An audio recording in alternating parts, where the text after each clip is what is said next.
Bismillahirrahmanirrahim. Kita lanjutkan kajian kita masih seputar bulan Ramadan.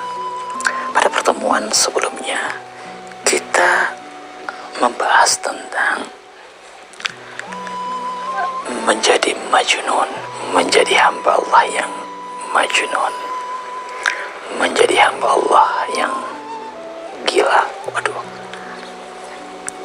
kita menjadi orang gila nih. Kalau zaman sekarang ini, kalau belum gila kita belum hebat. Anda harus gila dulu. Kalau Anda waras di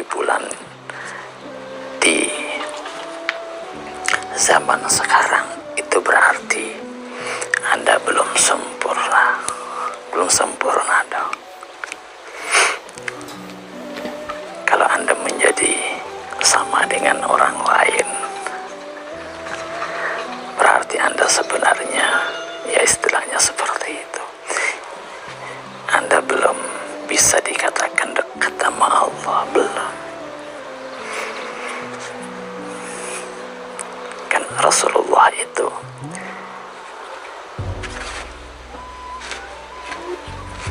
dikatakan gila oleh orang-orang pada zaman itu. Ketika Rasulullah bersikap seperti ini, wah ini orang nggak sesuai dengan hidup kita, ini gila itu orang. Kan gitu, gila itu kan berarti Anda tidak sesuai dengan apa yang dipikirkan oleh orang itu. Kalau orang misalnya senangnya makan roti, lalu Anda pinginnya makan singkong, Anda bakal dipandangin sama orang-orang semua berbisik-bisik, waduh itu orang kok semuanya makan roti, dia makan singkong. Zaman sekarang masih makan singkong. Orang lain makan pizza, Anda datang makannya apa? Makannya ubi misalnya, kan nggak nyambung. Anda pasti akan dipandangi lain ketika Anda memang mulai berkomitmen ingin menjadi orang benar. Gak usah jauh-jauh ya, gak usah. Kalau Anda itu seorang pekerja, misalnya kantoran Anda PNS, ini banyak terjadi, banyak yang menyampaikan, banyak yang bertanya gimana itu Anda di kantornya kita itu kan biasanya ya begitulah, Anda sendiri paham, senangnya hal-hal yang syubhat, mohon maaf. Lalu ada orang yang memang benar-benar ingin lurus, ingin baik, mulai itu dijauhi sama orang, nggak mau didekati sama orang, dipandangi sinis. Kenapa? Nah itu orang nggak benar, itu dia nggak setia sama kita, mulai dijauhi. Gila itu orang, ditawarin uang nggak mau, ditawarin uang nggak mau, gila itu orang, majnun. Apalagi kalau dalam dunia sufi majnun ini sangat terkenal dan biasa. Ada dalam tradisi sufistik itu aliran disebut dengan aliran Malamatiyah. Ini yang sering salah diartikan sama sebagian orang masyarakat pada umumnya, sehingga mereka memandang sinis dan sepertinya tidak senang sama ajaran-ajaran tasawuf, ajaran-ajaran sufi. Karena pandangan-pandangan seperti ini Malamatiyah yang sebenarnya bukan seperti apa yang difahami oleh sebagian orang tentang apa itu Malamatiyah. Malamatiyah itu satu aliran, satu gaya sufistik ya, satu gaya, satu model gitu, satu pemikiran di dalam dunia tasawuf yang mereka itu tidak menampilkan gaya hidup sebagai seorang sufi. sebagai seorang yang dekat dengan Allah, tapi mereka hidup seperti hidupnya orang-orang awam kebanyakan. Itu malamatia. Itu hakikatnya malamatia. Jadi bukan melakukan hal-hal yang bertentangan dengan syariat. Selama ini malamatia sering diartikan seperti itu. Jadi kalau ada orang yang bergaya enggak benar, bermodel kayak orang gila-gila, aut-autan, terkadang, mohon maaf ya, terkadang ada orang bilang bahwa dianya itu minum minuman keras misalnya, enggak sholat misalnya, tapi orang bilang oh iya dia itu wali Allah. Ya itu bukan malamatia, baru dibilang oh itu aliran, enggak, bukan, salah Anda. Malamatia bukan seperti itu. Malamatia yang sebenarnya itu mereka bersikap seperti orang kebanyakan. Ibadahnya mereka seperti ibadah yang umumnya dilakukan oleh masyarakat. Mereka terkadang datang ke masjid, sholatnya biasa-biasa saja, menyembunyikan kekeramatannya mereka, menyembunyikan kedekatannya mereka dengan Allah, sehingga orang nggak tahu kalau orang itu sebenarnya seorang wali Allah. Tapi tanpa mereka sadari, masyarakat itu tidak menyadari bahwa sebenarnya bala-bala yang terangkat di daerah situ atau doa-doa yang terkabul untuk mereka itu sebenarnya apa? Akibat orang ini. Mereka benar-benar menghindari puji-pujian masyarakat. Mereka hanya ingin apa? Dipuji sama Allah, hanya ingin dekat. Itu kan berat itu. Konsep-konsep seperti ini berat sekali. Menyembunyikan kapasitas Anda, kemampuan Anda, kebaikan Anda. Orang nggak tahu kalau Anda punya itu. Anda menyumbang, tapi orang nggak tahu kalau Anda yang menyumbang. Diam-diam Anda lakukan, bahkan melalui tangannya orang. Orang yang dipuji, Anda diam saja. Anda nggak pernah merasa apa? Merasa susah, berat itu tertekan di batin Anda. Orang yang dipuji di hadapan Anda, Masya Allah, orang itu baik benar. Dianya suka menyumbang tuh. Ratusan juta dia sumbang tuh. Tapi sebenarnya orang ini hanya menjadi tangannya Anda saja. Dan Anda tidak merasa susah, Anda tersenyum aja. Bahkan Anda puji orang itu. Dia nggak susah di sini. Ini makam luar biasa. Makam di mana orang tidak terlihat lagi. Nafsunya dia udah benar-benar dia tekan itu.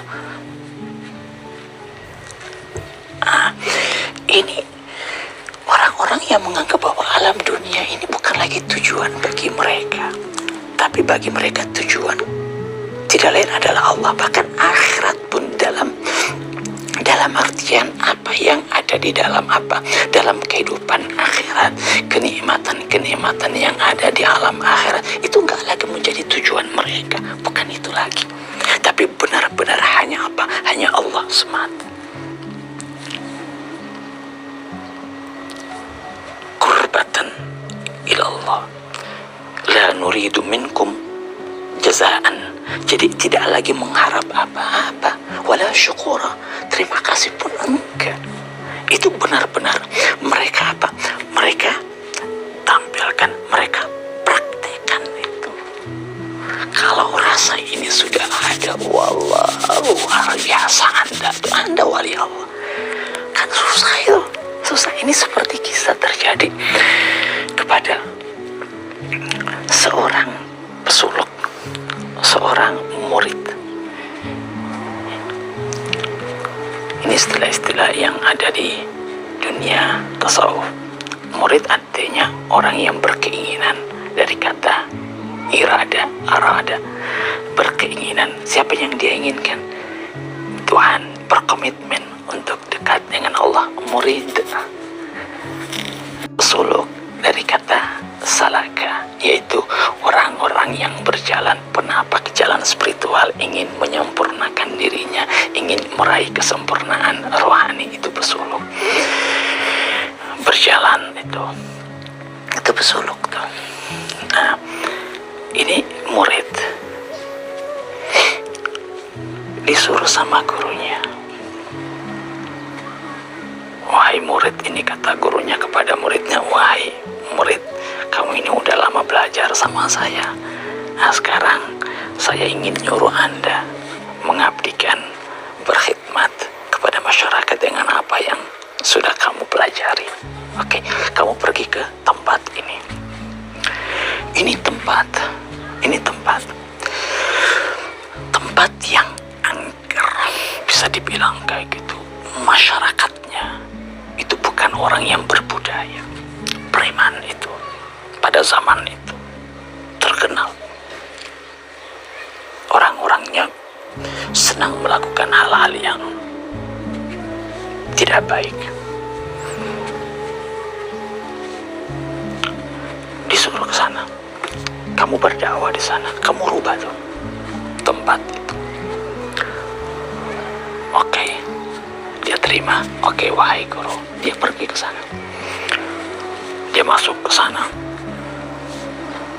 Ketika dia masuk, orang yang ada di sana melihat ada orang baru dengan tampilan yang berbeda dengan mereka.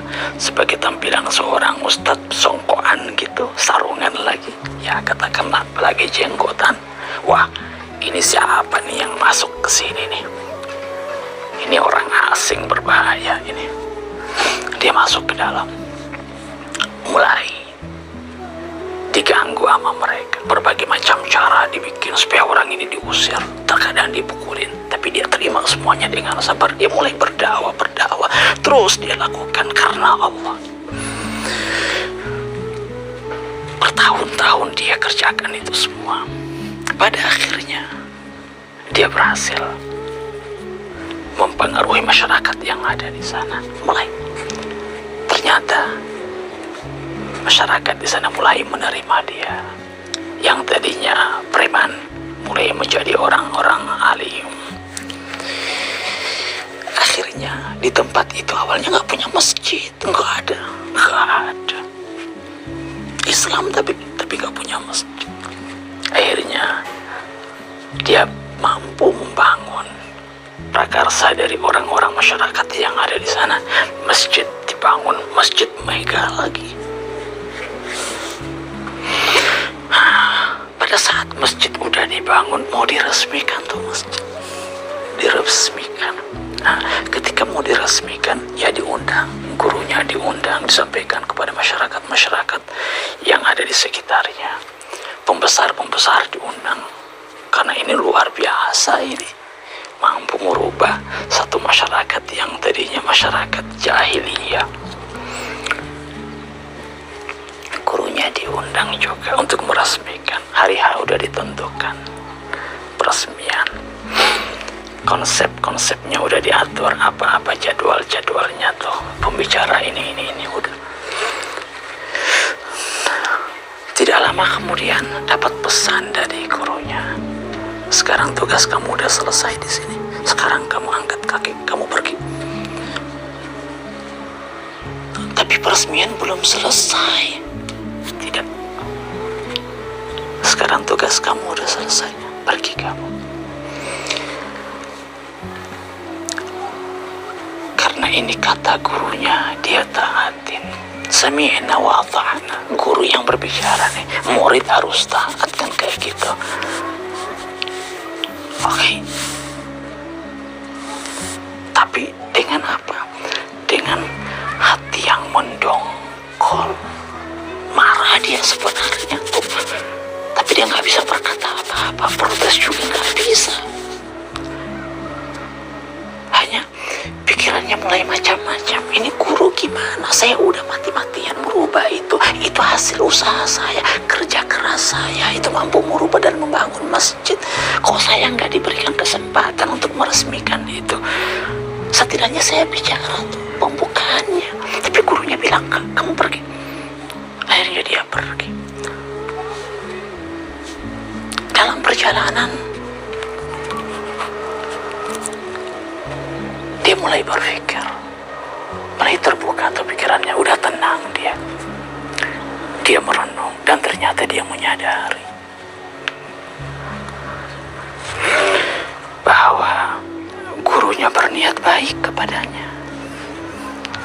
Gurunya gurunya ingin menyelamatkan diri dan pekerjaannya, perbuatan baiknya.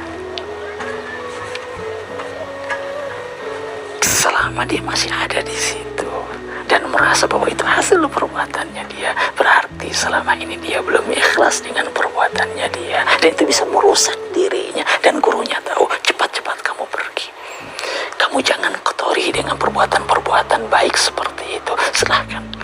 Dan dia tahu ternyata gurunya menyelamatkan dirinya dari kehinaan seperti itu, merusak amalnya dia, merusak diri dia. Seorang pesuluk harus jauh dari hal-hal seperti itu. Dia tidak bisa menonjol, dia tidak bisa terlihat.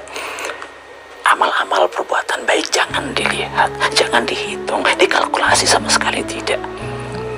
Harus sembunyi dalam setiap amal-amal baik kamu. Bukan kamu yang nampak, tapi biarkan perbuatan baik yang dirasakan oleh orang lain. Itulah yang perlu, itu yang penting dirasakan sama orang. Orang butuh uangmu, bukan dirimu. Orang butuh sumbanganmu, bukan dirimu. Kau harus sembunyi dalam setiap amal-amal. Biarlah orang lain tahu bahwa Allah yang membantu mereka. Dan murid tersebut berterima kasih kepada gurunya, sebab gurunya telah menyelamatkan dia dari hal-hal yang tidak baik seperti itu. Gitu. Sulit itu, sangat berat. Nah, kayak gitu tuh Malamatia itu, sembunyi dalam setiap amal-amal perbuatan baik kita. Jadi Anda harus berbeda dengan orang-orang kebanyakan. Selama Anda belum dikatakan majnun tuh, Anda belum dibilang gila, mungkin kita belum dekat sama Allah, mungkin ya. Oke, saya rasa demikian. Nanti kita sambung lagi pada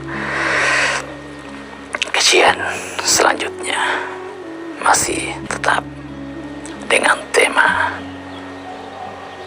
menjadi majnun di bulan Ramadan seperti apa. Dekat dengan Allah, berbeda dengan kebanyakannya, memanfaatkan momen bulan Ramadan ini. Wassalamualaikum warahmatullahi wabarakatuh.